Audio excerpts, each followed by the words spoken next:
Yeah, he's my father.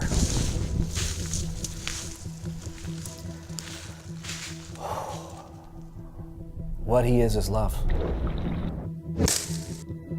And where he is in me. And around me. And he won't leave me alone, he's stalking me.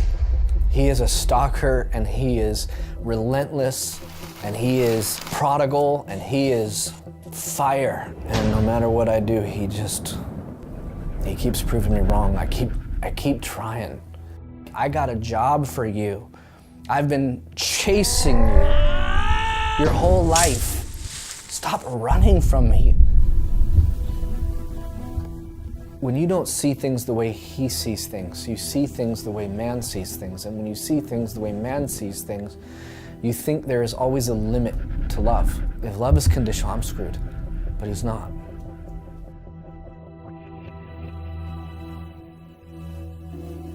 By the time I was 5 and lived in Wisconsin, we were being raised on a dairy farm. It was myself, my older brother, and then 2 younger brothers. My brother that's closest to me. He would always brighten the room. He would laugh and tell jokes, and he would tell everybody. That's what he would do. Having a class of my largest class, I think we had 15 or 20 people in our actual graduating class. Every mom wanted to name their kid Jason. So there's a billion Jasons. And as I was growing up, everybody knew a Jason, dated a Jason, hated a Jason, loved a Jason, you know what I'm saying? There's a bunch of that. Because I also felt I was really weird too. I mean, I was short, I had curly hair like crazy, I was poor, there was a paper mill at in the city that I grew up in, and so there was these kids that had money, and then there was the farmer kids, you know what I mean? And I was one of the farmer kids. I always felt like everybody, except my mom, was the only person I felt that accepted me for who I was and how I was. At an early age, there began this feeling of shame. When I was 3, I was molested. So what happens as this kid, as I grew up, anything that a normal kid would deal with, but at the same time, I was ashamed of my life, as well as you can't talk about that kind of stuff. And especially back in those days, you didn't talk about that kind of stuff. I grew up thinking that the thoughts I thought, the temptations I had, the anger that I had, the frustration I had, the temper, I grew up thinking that all those things were wrong with me. I always wanted to have that connection with people. So I was always seeking a girlfriend. I was always seeking somebody to connect with, right? By the time I was 12, I was starting to drink. Then by 14, I ended up starting to do drugs, got with a girl that I thought I loved. She got pregnant, ended up losing the baby to a miscarriage. I remember going to the hospital, hearing from the doctor and her mom what had happened, and it kind of broke my heart. After that happened, she ended up cheating on me. That was kind of the first crush of anything that I kind of believed in. That part of the world that was pure, that part of the world that you might want to believe is the good in the world, vanished.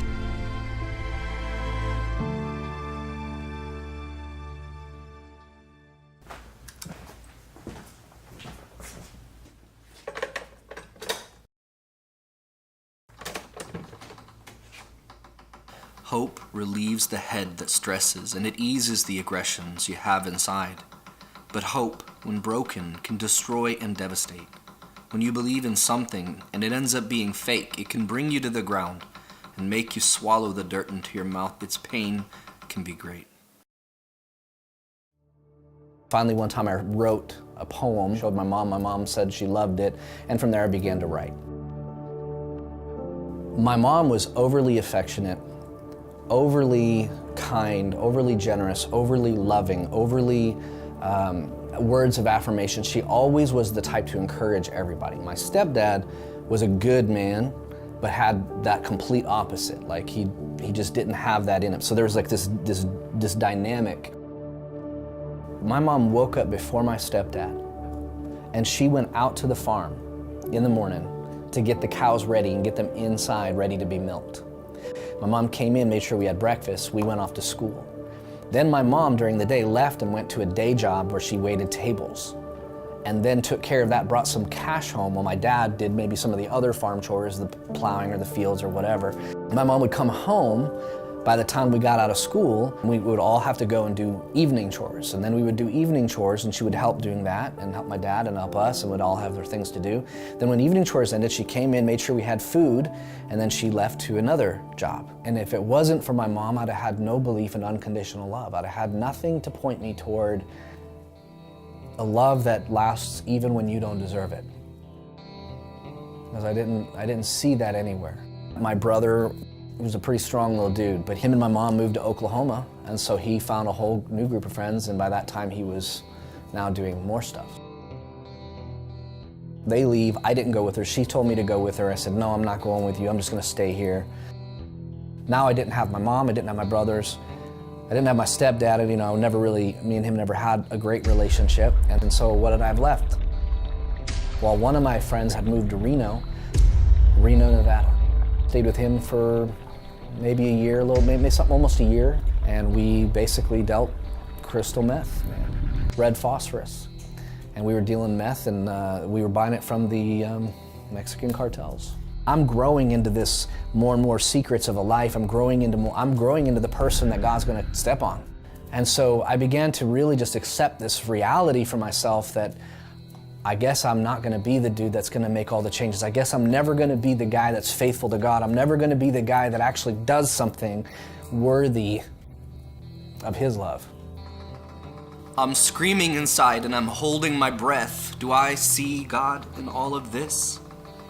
And how far have I slipped and fallen? How long have I been crawling? Help me out of this ditch. Do I see God in all of this? I remember hearing the story of something that happened, and the heat was coming down on us. We had to chill on what we were doing. And so my mom called me, was talking to me and said, why don't you come home, and bought me a bus ticket, and I left there. I just disappeared and got on a bus and went to Oklahoma. I have one brother in New York. One is in prison. I have a mother, and for once she's alone. Married again. She's just like me, and I'm like her, and always will be. Alone, in love with laughter. A dream that never seems to come true.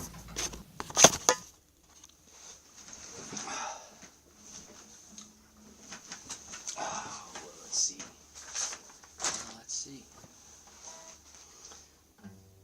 Back up all your dishes. Make note of all good wishes. I see my brother going through what he went through, just being a meth addict and a meth dealer and getting arrested and then running from his charges. He ended up getting married while he was doing prison time. His wife ended up dating this dude that was a meth dealer. And then this guy decided that he thought she was a narc. And so he took her out one night and he killed her. And everybody loved him, but at the same time, everybody knew how whatever he was dealing with inside was affecting his life. And do I see God in all of this? I don't understand, I confess. Somehow I still know that it will be beautiful in the end. It was right after I came to Oklahoma, within that year, that I tried to commit suicide. I had written a poem that day called Black. It was a poem to God, to whatever God was out there. I said, I have one request for you, blackness, nothing. I don't want heaven and I don't want hell. I don't want to have to go one or the other. Can I just have blackness? Can I just forfeit? You see, I've had more than I could handle, and now I feel that that's what I need to live. How can I learn to hate this? Will I ever be free again? Got someone to buy me a bottle of Southern Comfort and him a bottle of vodka. I ran into my friend on the way back to my house, and he said, what are you doing? And I told him, I said, I'm gonna leave this world, man. And he said, man, I'll come with you. And we just traded pills back and forth. He passed out before me, I had a couple left, and my mom showed up. She just said, son, I watched you come in this life. You're gonna leave, I'm gonna watch you go out. So where's the balance? Where's the fair round? Where's the referee? God, I need you now. And then I don't remember nothing else. And when I woke up, I had been asleep for almost 3 days. From there, I went back to dealing drugs. I just went back to my life. I was on meth, weed, alcohol, some pills, And we got to this party, and they offered me crack, and I'd never done crack before. And me and this guy get in this fight at this party. The dude that owns or had the apartment said, "You gotta get out of here." And he took me home, and me and my girlfriend home, and we were fighting. Something snapped in me, and I grabbed her by the neck, and I started strangling her. She scratched my face and ripped a necklace off me. The next day, I told her, "You gotta leave." I said, "We can't do this." I've never been that way to a woman before, ever in my life. And I did. A month later, after she was gone, I couldn't let this go. I cannot shake how much I hate myself. I try to reach, I try to see, I try to bleed, I try to breed, I try to fight this ever-aching need. I cannot shake how much I hate the world, how much I'm sick and tired of lies and betrayal and brokenness and emptiness. I'm sick and tired of drugs and alcohol, and I'm sick and tired of people leaving, and I'm sick and tired of lack of self-control, and I'm sick and tired of addiction, and I'm sick and tired of the world. I'm tired of hearing about this good God. I'm tired of hearing about how good He is. Where is this inner peace, this promise that was promised to me? I remember I was gonna kill myself, and I was gonna blow my brains out. I was gonna just do it. I finally snapped. I yelled up and I said, "I don't know who you are. You are. I don't know what you are. I don't know where you are. But I believe that you created this place. I don't believe I came from a monkey, and I'm gonna tell you something." I said, either I'm coming up there to talk to you tonight, or you are coming down here to talk to me. And I knew everything I hated in the world I had become. I'd become the liar, I'd become the user, I'd become the abuser, I'd become the broken, I'd become the thief, I'd become everything that I hated. I'd done everything anyone had ever done to me, I'd done. And I remember going down to my knees. I heard a voice say, "Here I am." I had the greatest fear that I'd ever felt, because I knew what was standing in front of me was pure. All of a sudden, it's like a high swept over me at the same moment. And it was like the greatest high I'd ever felt in my life. And all of a sudden I laughed, and I said, "This is what I've been looking for." And I heard the voice say, "I know." And it was suddenly I just became aware that I don't want to die. I want to live, but I want to die to that. I want to live like someone that I knew. I want to live for love and all that is good. I want to appreciate every brand new day. Like, I want to live. I want to do good. And I remember saying, "I've tried to change, and I can't." And the voice said, "I can."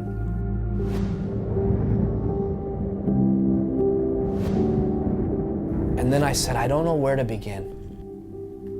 And it said, "In the beginning."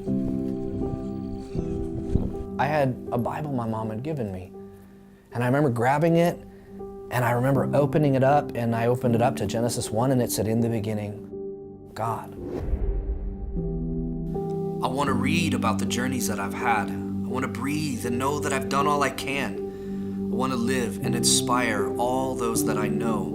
I want to live and never, ever have to let anyone go. My life changes that night. And I remember waking up, quitting smoking, quitting drinking, quitting having sex. I remember girls trying to have sex with me, and I wouldn't do it. That was the night I died to myself.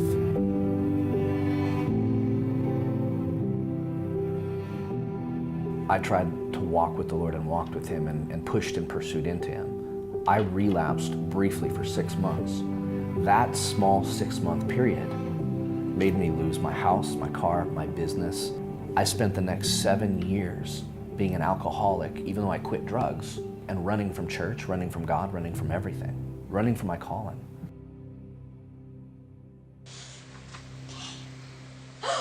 Well, look at that. This is the end of the book, and the only one here is me. Daddy's videoing this, Mima. And then my mom gets sick in 2010 with leukemia. She was told she had 2 weeks to 2 months, but she didn't die. I took off of work just to wait for that to happen. By 2 months later, there was no sign of leukemia. I'm thankful to be alive able to be with all of you guys. Her blood levels had all gone back to normal. Her platelet levels had gone back to level or normal. I remember there one weekend, and all of a sudden I hear that voice loud and clear again, and he said, "What are you gonna do with this? No chemo, no blood transfusion. What are you gonna do with that?" I knew God was saying, you need to really pay attention to her. Because my mom never was afraid to die. I told you there was nothing to be afraid of. I was getting this like, I got a job for you. I've been chasing you your whole life. Stop running from me. You see, all of this pain, this disdain, this nearly unbearable and terrible refrain, it's just a vapor in the eyes of our Maker that will one day have long since been gone away. And I started praying more, I started reading, I started, just in that process, and I would go down every weekend to visit my mom, just hang out with her and spend time with her. And then in 2011, she got sick again, was getting really weak and really, really tired. She was wearing her wig because her hair had all fallen out. And I told her, I said, "Mom, I want you to know, God has got a hold of me and I just want to thank you." And she said, "I know, honey." She said, "I've been waiting on that." And it was about 2 weeks later, she went home. I got married September 28th of 2013 to my wife, Carissa. At that time, my brother was sober, and after my mom died, he relapsed. My uncle's son said he found him on the floor, not breathing. Though he was dealing with so much darkness, he also would bring so much light to so many people, and that's the way people remember him. I just was so mad. I lost my grandpa, my aunt, my mom, friends to death, suicide, car accidents, and then my own casualties. And I have to tell people about this. And so I started telling people. I started going to gas stations and I'd get gas, and then I'd run into somebody, and I'm like, I gotta go talk to you. And I'd talk to strangers everywhere, and started seeing things happen. Well, this dude at church named Felix started hearing what was happening and invited me to go to prison. He said, "Dude, I want you to tell your story to these guys in prison." And I remember just standing in front of these guys, these hardened criminals who had spent who knows how many years in prison. I just knew that whatever I stepped into was everything I'd been created for. Through the summer and through all that, I'm doing that stuff with them. Well, I'm scrolling on Facebook. The Berry House needs volunteers. And I went back, I clicked it, followed the link. There was this chaplain. I clicked the link, followed his email, typed him up, and I said, "Hey, God told me to reach out to you. I'm just supposed to be here. I don't know what this looks like. I'm just supposed to come and talk to kids in jail who are young and who are jacked up and who are messed up. I'm supposed to talk to them about what happened to me." That's all I know. Then it came and he said, "Okay, here's your first night." He talked for 20 minutes and then gave it over to me, and before I knew it, I'm just pouring my heart out. That night, every kid in there gave their life to the Lord. I went back the next few days with him. The next night, he said, "Man, you talk." He just didn't even talk. The next time we were supposed to go in, he called and said, "Hey man, I can't make it, cover for me." August 9th was the first time we went in 2012. And I started praying and praying and praying, and by September, a month later, God had given me 3 confirmations, and he gave me the word sozo life. It means to be whole, it means to be complete, it means healed, saved, and delivered. Spirit, soul, and body. And so sozo life means live healed, live saved, live delivered. Instead of doing life, you get life.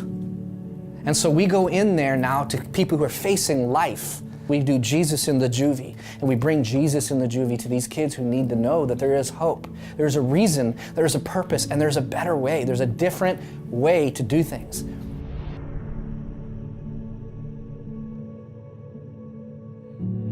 I came to realize that it wasn't not within me, because for the most part of my life, I felt like I was defective.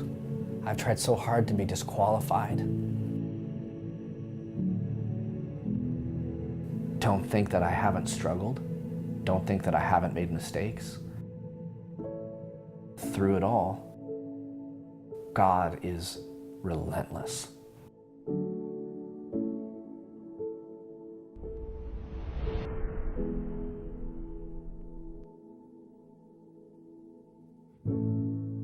I'm married. I have friends and family who surround me and love me, and I don't deserve it. So I'm going to ask you a question.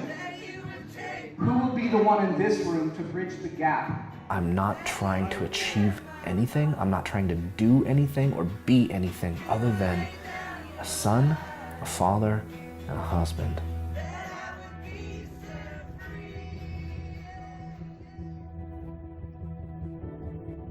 I've done everything I can to remove from me the very thing that I know is forcing me within me to be what I was created to be. And nothing stops it. Nothing changes it. It is fire in my bones if I don't get it out.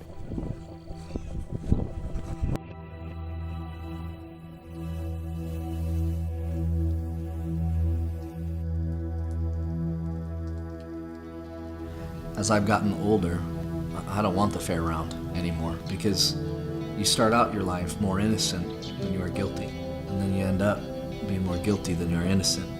When you're young, you're calling for fairness, you're calling for justice. When you get older, you call for mercy.